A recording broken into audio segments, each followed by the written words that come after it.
So last month, pumunta kami dito sa first Starbucks store para bumili ng original coffee nila. And then, actually, bumili ako ng isang bag and na-try ko siya. Ang sarap, guys. So ngayon, babalik tayo kasi hindi kami nakapag-video masyado last time na nagpunta kami.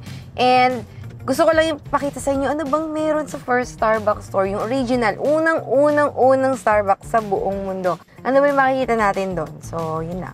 Samahan nyo kami. And I'll see you in a while.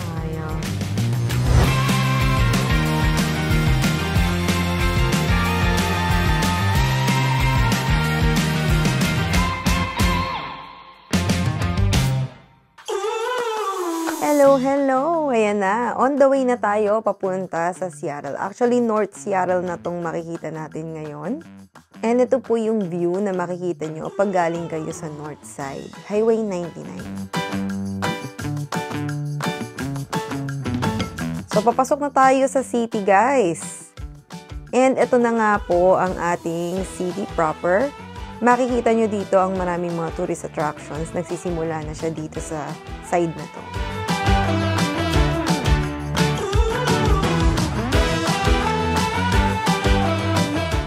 And then now, papasok na po tayo sa parking area at nakakuha tayo ng parking spot. At para po sa mga hindi nakakaalam, meron po tayong parking spot sa ilalim po ng market, which is $4 lamang per hour. From the parking spot, sasakay lang po tayo ng elevator and then aakyat tayo pataas ng Pike Place Market at ito na po yung makikita nating view.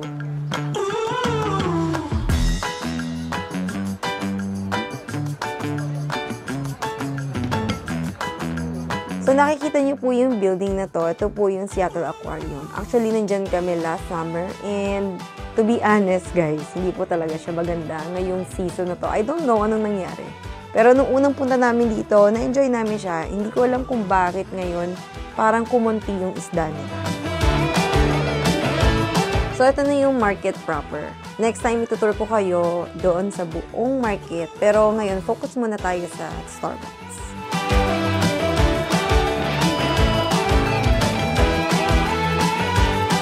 On the way na sana kami sa Starbucks ngayon, guys. Kaya lang, hinila ko ng amoy ng bakery na to. So, talagang feeling ko, kailangan itry. Sarap yun, no? O, diba? Mukhang masarap. At ayan na, napabili na.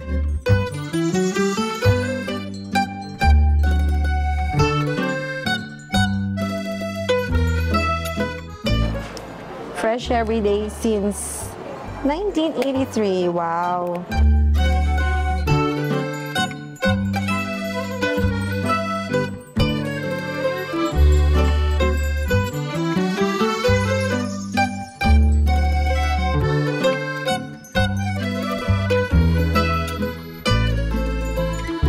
To be honest, guys, hindi talaga siya masarap.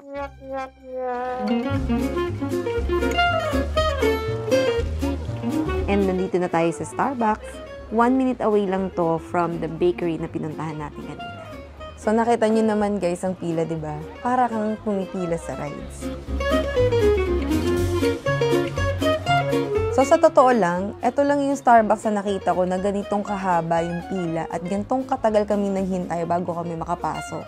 Siguro nga kasi ito yung first Starbucks store and exclusive lang talaga yung mga merch na binibenta nila dito, pati na yung mga coffee nila.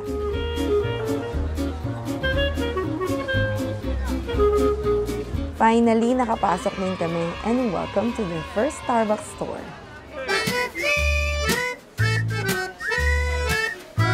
Ito guys, random facts lang. Alam niyo ba na ang first Starbucks store sa Seattle ay nagbukas noong March 30, 1971? At itong store na to ay makikita nyo na operating pa rin, di ba, hanggang ngayon. Pero hindi na siya modern tulad nung nakikita nating Starbucks ngayon. Tapos yung logo niya pala dati is detailed na image ng sirena, which is nowadays is simplified version na lang, na color green. Dito sa original store or let's say first Starbucks store, hindi nila pinalitan yung original logo talaga ng Starbucks. Ito pa rin siya. So guys, kung makikita nyo naman, di ba, ang first Starbucks store is inaalagaan talaga nila and well-maintained. Also, well-staffed din dahil sa dami ng turista na pumupunta dito everyday, wala yatang araw na hindi mahaba ang pila dito. Ulitin ko lang ulit guys na marami kang makikitang merch dito na hindi available sa reserve or regular Starbucks tulad na lang ng coffee na bibili natin ngayon. And madami din kayong makikitang mga merch na specific lang yung design para sa store na to. Thanks to our family friend, Ate Yvette and Kuya Angelico for introducing this one to us actually. So ang sarap pala niya, hindi ko akalain. And I really love it. Hindi siya ganun ka-bitter, hindi siya ganun katapang, hindi ako nabibigyan ng palpitations. Of course, bumili tayo ng Frappuccino for me with extra caramel syrup and extra espresso shot. Lagi yan, hindi yan mawawala. And syempre para sa aking husband, bumili tayo ng refreshment lang, which is yung strawberry acai, something din. So dito, ito yung waiting area nila. And dito sa store na to, nagsimula ang unique practice nila na sinusulat yung name sa cup ng customer and naging trademark na nila yon hanggang ngayon.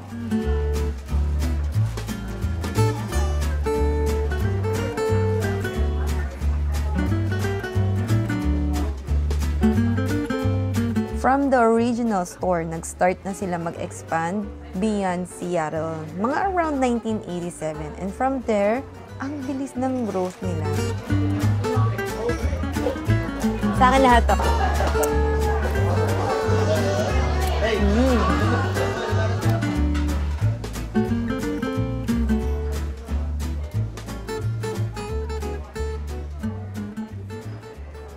One day later.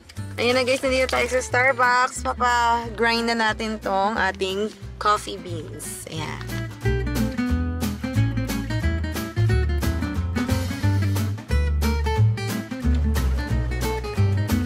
Dito ko lang nalaman guys na libre pala siya and meron ka palang choice kung anong klaseng grind ang gagawin sa coffee beans mo. Depende sa brewer na meron ka.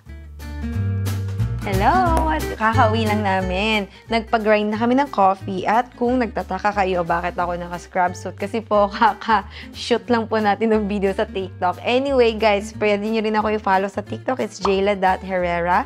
So yeah, may mga sayo-sayoan tips, healthy tips, ganyan-ganyan. Keme-keme root. So ayan, samahan nyo ako dito. Ito na yung nag-grind na coffee. So, dadalhin nyo lang siya sa Starbucks. Tulad ng sinabi ko sa inyo, napakabilis lang, napakadali lang. And then, ibabalik nila yan kung saan nila. Medyo madumi pa nga, oh. Pero okay lang yan. Eto na siya. Ibabalik nila kung saan nila nakuha yung ating mga beans. And nakabili kami ng container para sa coffee kasi sabi sa amin is mas maganda talaga ang storage ng coffee kapag meron siyang vacuum seal, something like that. Nag-brew na muna ako ng coffee guys para meron naman tayong energy sa ating pagti-TikTok, 'di ba? Sa ating pagkimbot-kimbot. Anyway, maraming salamat sa pagsama sa akin at sa panonood ng video na to. So guys, sana nagustuhan niyo yung video na to. Please don't forget to like, share, and subscribe. And don't forget to click that notification bell para ma-notify kayo every time na meron po tayong video every week. Ingat palagi. God bless you. See you on the next video.